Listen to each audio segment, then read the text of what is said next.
Hey guys, it's Brooke. So you would have heard the first part of this episode, and this is the second part of the episode. Enjoy. Bye.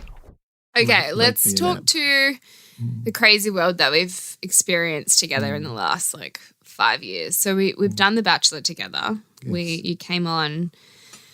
That's when I was doing the Honeybadger season. The Honeybadger. And it was filmed at your brother's house. Yeah, they loved it. Yeah. we got all sorts of flowers. Yeah. Yeah, the full art deco, the whole housing. What was that experience, like, I guess, because we spent a lot of time together, but not enough to, I don't think we really talked about relationships together. No, there was a small window because when you were on The Bachelor, I could talk a little bit, but Brooke couldn't talk about what was going on, and so I was just checking in, making sure that everything's okay. Yeah, I used to get one phone call every 2 weeks, and I'd always call Pete. And, yeah, and I think with Nick, there was this one time we were off air. And I said to him, I know, see those two big boys? Say no, I didn't say anything like that. Gave him the stern word. Yeah, I said, when you get out of this bubble, maybe come and have spend time with Brooke and family. But while you're in this bubble, enjoy it. But it's a bubble, and I didn't. I told Brooke when the batch was coming up, I said, Brooke loves to jump through open windows, and I'm about people listening to their own voice and making that inner voice loud enough so it's not doing what other people want them to do or what they think society wants them to do, but it's that authentic voice. And she wanted to jump through that window, and she wanted part of that experience to impact on her journey to mental health awareness. And I thought, there was I just kind of threw myself into it. I had no experience with TV or media, and I just thought, I'm doing this crazy thing, and you were like, go for it, and I'll be here. And, it was so lovely when we first got to reconnect at Hometowns, and we got to see each other. And I think that was a bit of a whirlwind for the Honeybadger. Like, I think he was taken back to sort of how, in quotation, normal we were, and that we were just a very dysfunctional looking unusual family, but very normal and very down to earth. And, and I think he knew how much, that I wanted to find someone to be with. And then I think also you guys all wanted that as well, that, this wasn't all smoke and mirrors. I was sort of, not to blow steam at my bum, but to say, I was as real and genuine as they sort of were there. And I think that came through to everybody that would ring me up and say, Brookie's on Bachelor. But it was, that word, I think it's overused sometimes, but it was really, she's so authentic, she's so down to earth. And there was all this really loving stuff that I got back and from the people who were, who were watching Brooke and knew that there was some sort of connection. Yeah. So then the chaos sort of came, but I didn't change, did I? No. No, I was still the same. And then I still have. Do you think I've changed? Your core self when you are at home is still the same. And I think that you've learnt about different environments and being tactful, but really trying to impart, trying to bring out best in people. I think that's not overstating it. I still do that, or you still Okay. When you went, I remember the Linter gas thing when you were doing That's another story. Don't worry about that one. And there was a link to and then there was the Australian of the. Dad's making me sound like the biggest high achiever right now, and I love it. I sat next to her principals. From high school, and they were just like gushy, like all this. I didn't have to say anything. It was like it would be like putting petrol on a fire that was already there, and so she, so they, she didn't win that, but it's a good thing that those guys went closer to the front because there would have been some caterwauling. No, they wouldn't have done. They were lovely people. So then, the craziness of the Bachelorette happened, and you didn't really get to be a part of that because COVID. But you sent me this really beautiful video, and it made me. I was crying when I tell you. No, but like I think the cameras kind of captured my raw emotion because I had no idea that you had done that. Right. So Pete made this video, and you were like, you even had put like curtains up at the back of your. I was trying to do the real thing, yeah. Full studio vibes. And I died because I was like, the effort that this man has gone through to make this happen is just pure. Like, and so you did this video, and in it you say, I'm really, excited for this journey of who you choose, etc. And I hope they make you happy, and I hope you have grandbabies, and it just like, and then you, in the end, you ended it with, I know that your mum and your nan will be really proud, and that just got me. It absolutely sent me. And I just remember being like, I know that I thought at the time, obviously I'm putting myself back in those shoes, and that video meant so much to me because at that time I was really in love with David, and I had chosen, he was going to be the person that I pick, and you sort of in that moment was like solidifying that, and it felt really intense and really emotional, but I'll never look back at that moment and take it for granted because I think I needed that little, because we were coming to the end of filming. It was just a lot of emotions. Very isolating. Yeah. It was very isolating, and all I wanted was you guys to be there, and I think every other bachelor or every other bachelorette has had such a privileged opportunity to have their parents there, and helping them and having their friends there, where I kind of got stuck amongst this whole COVID thing, and it just was it just felt quite torturous, to be fair. It kind of felt like unfair, and I loved that video, but at the same time I was like, there's nothing more that I want to be with my family and be at home and helping me make this decision because it's so big. You've never actually we've never talked about like my queerness per se. You said to me one time, is it there's just love? And I thought, yeah.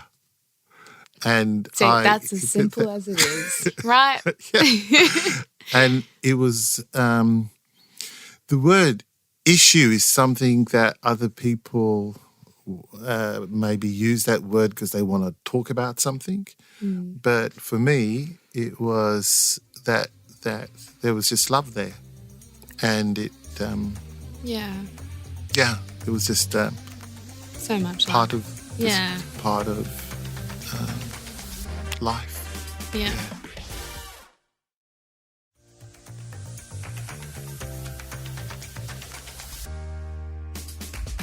I mean, everyone can sort of gather that we have a lot of pride and a lot of love between us. And you've been through a lot as well in the last couple of years. Yeah. And I've, watched you, in those times, and sometimes yelled at him. Not yelled at him, but been told him off because he's not taking care of himself. He's resting, not needing to. But there's so much love there, and there's like so much pride. Yeah. I think when I was up in the Northwest, I had this huge family of mostly amongst the Bunjima people up in Tom Price. And I always was able to sit down. There's no masks. Nobody's got a mask. And there's always humour. And there was just so much. But our family, my previous wife and our family had gone through a lot of trauma. My wife was stabbed. She was attacked and stabbed, and there was so much blood that the detectives needed counselling after they went through the room for forensics, and they ended up, people were just the community. There was such solidarity. Some elders came and put these stones around our house to protect the house. And a delegation of ladies went up to Marjorie, and there was a bit of the hospital was a bit didn't really understand what was going on, and didn't want to let these ladies in. But Marjorie came out and said they had to come in, and they came in and they talked about this young man who attacked Marjorie. Yeah. So that there was that traumatic time, and both my children were traumatised in both, again, very directly. And we carried that trauma for as long as we could, I think. And I'm now with Raymond, which is your others, yes, with my son, and Natasha is with Marjorie. Yeah, and I think that was the best iteration that could have happened. Yeah. Yeah. Yeah.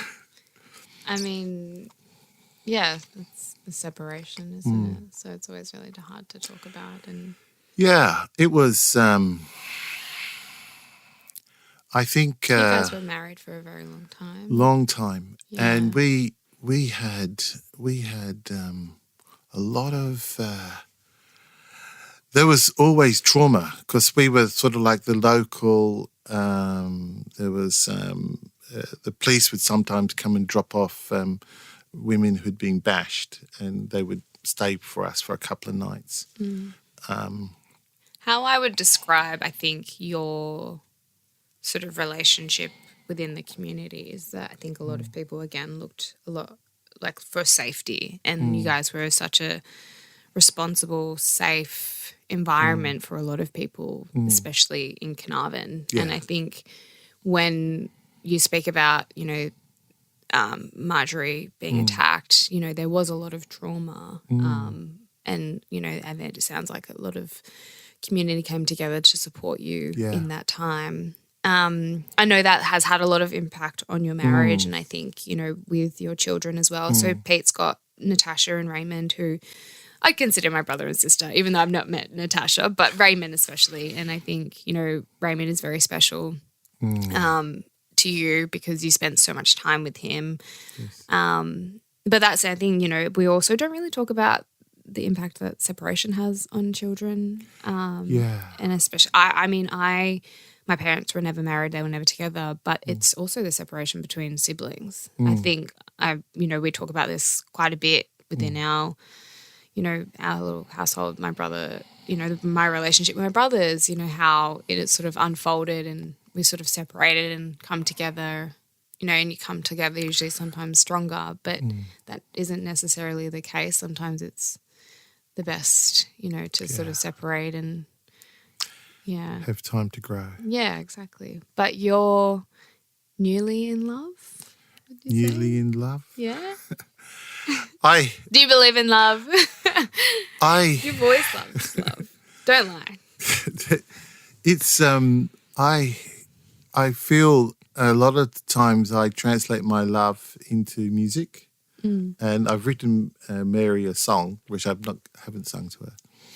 Sorry, Mary is my dad's partner, who's also actually in the studio today. So, and I just got to. It's a lot of the time I would resolve what I was going through music. Yeah. And I've wrote for myself, and I've written for a lot of the people that I would come across. There was this one boy who was our drummer, and he I can't actually say these lyrics, but the lyric is, if I could get it out without crying, he said, hold on, Dad, why are you leaving home? Don't you know Mum and I will be alone? Did I do something wrong? That's thing. And he was blaming himself. Anyway, the dad took off, and I wrote this song for him in the bus because we were going into town where his dad was, and we were going to Ayers Rock to play music. He's Uluru. He was Uluru, and Alice Springs is. Anyway, I wrote this song for him because he's going to come across his dad, and he wanted to flatten him, and I wanted to.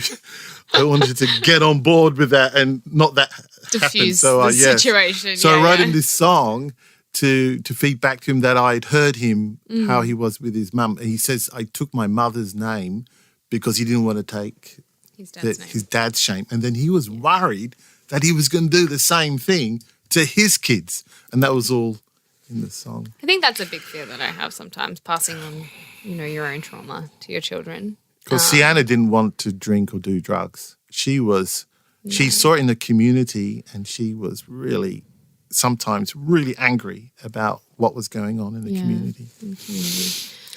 There you go. Okay. Well, let's go on a lighter note. Let's talk about. Okay, I've got some questions. Remember when we were reading questions? I'll try. Yeah. Yeah. Are you okay? Sound bites, yeah. No, not sound bites. These don't need to be sound bites. So we were reading the questions last night at dinner, and you were laughing because someone had asked my hand in marriage. Yeah. And you said, "Oh, that's a bit forward." There's a number of doors to go through. Okay, well, tell me about those doors. What would you want? What do you want for? I mean, I take I respect you and I love you so dearly. And I would want anyone that I'd meet, man, woman, person, whoever I end up with, to know how much I love you. And I think, there'd be a certain level that they would have to adhere to. What are those things? Who do you see me with? That's the question. I hope for an accompaniment. I think that's the word that I like. No pushing and pulling. Two people who can be side by side and really hear each other's inner voice. And so I like all the glitzy stuff and the first 3 months of honeymoon period. Yeah. I'm not interested. I want to see them after the honeymoon period. Yeah.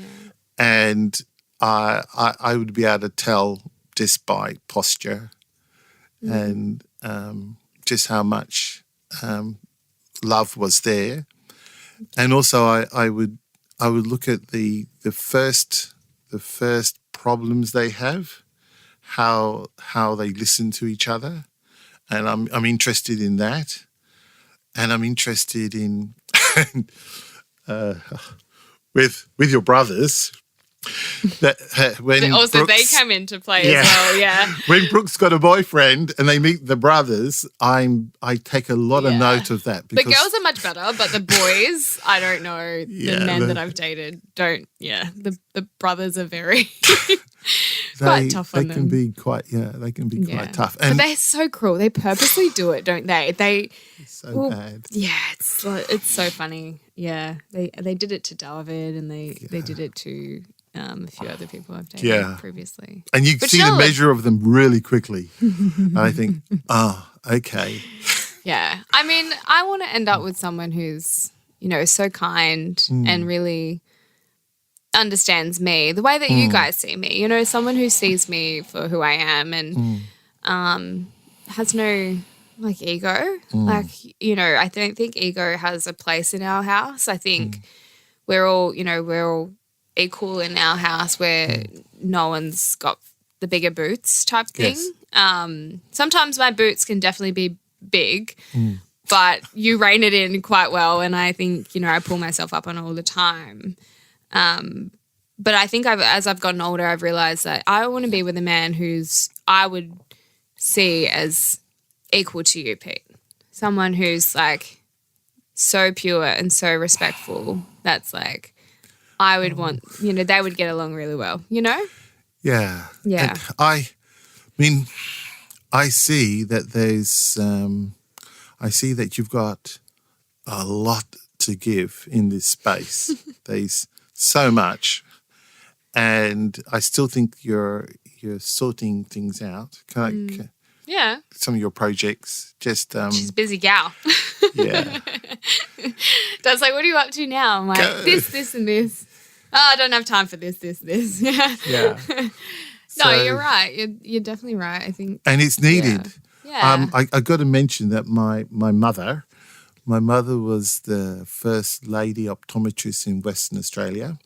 That's impressive. And she came out of the jungles. She was in Georgetown in Guyana, but she used to go in the jungles with my granddad.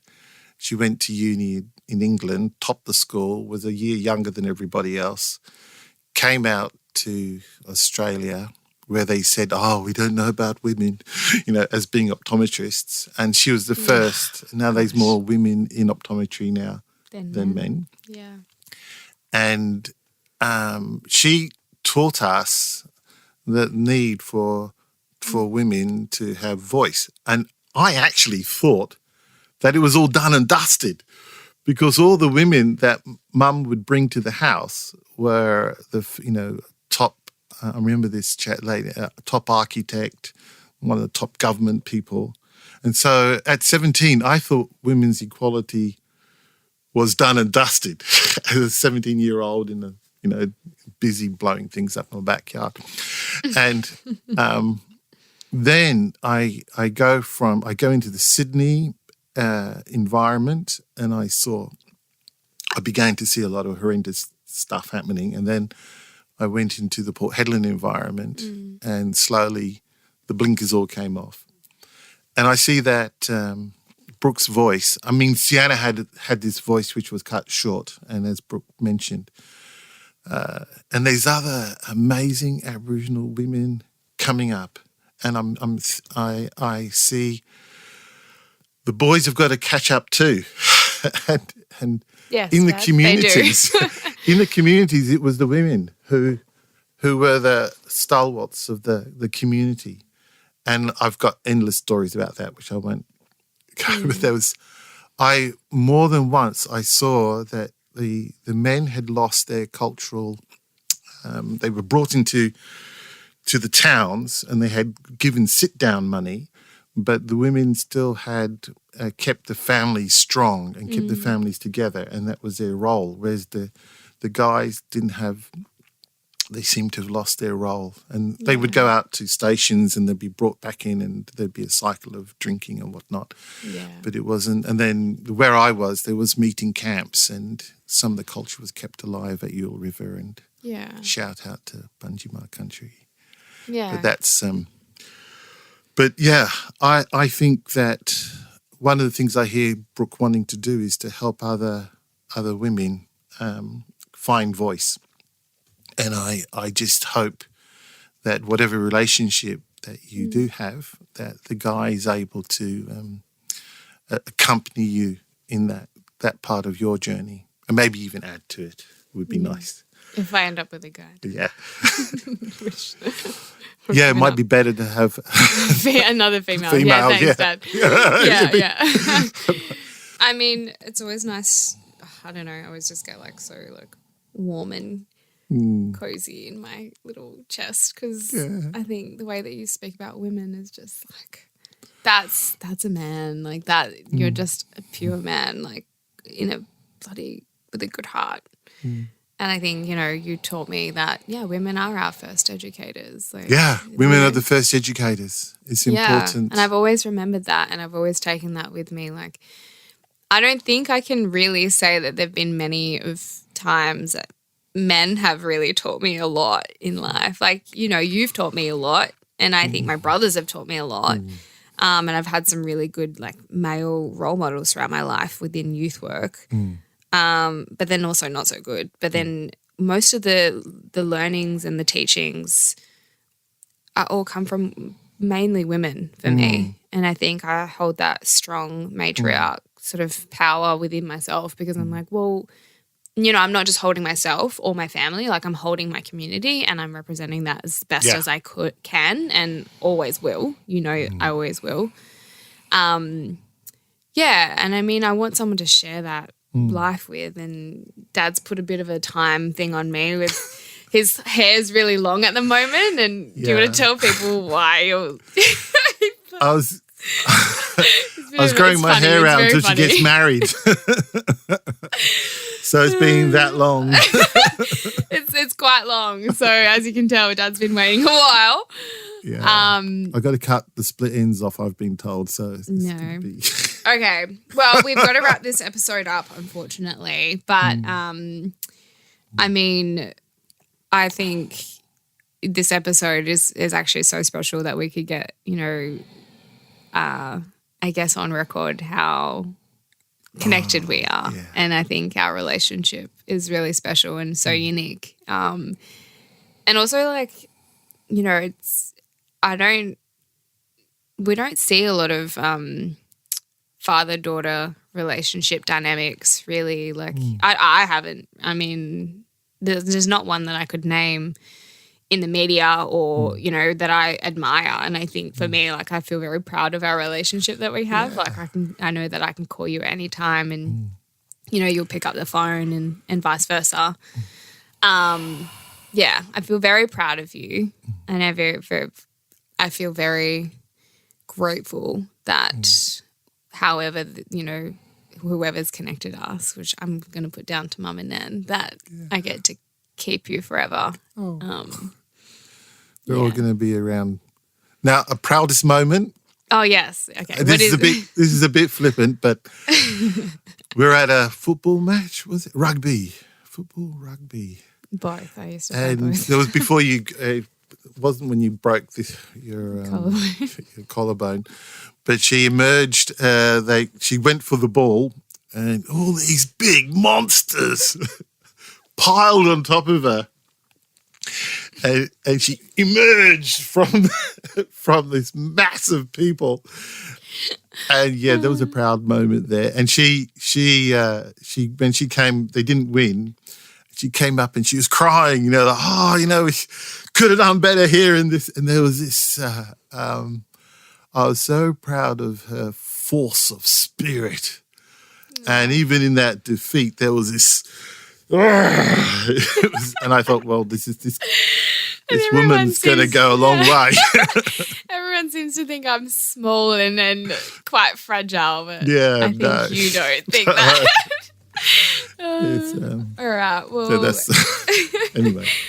Unfortunately, I could talk to you all the time in the world, but that's all we have time for today. Thank you guys so much for listening to Not So PG, and I really hope you loved this episode. It's quite not the same without Maddie, but he'll be back to normal scheduling next week. So if you love this episode, leave us a 5-star rating and a little review. And if you want to tell us something or send Pete a message, you can follow us on socials and slide into my DMs, which is brooke.blurton, or wish Maddie well at its.maddie.mills. And you can follow all of the Nova Podcast action over at Nova Podcast Official. Bye. Bye. See you.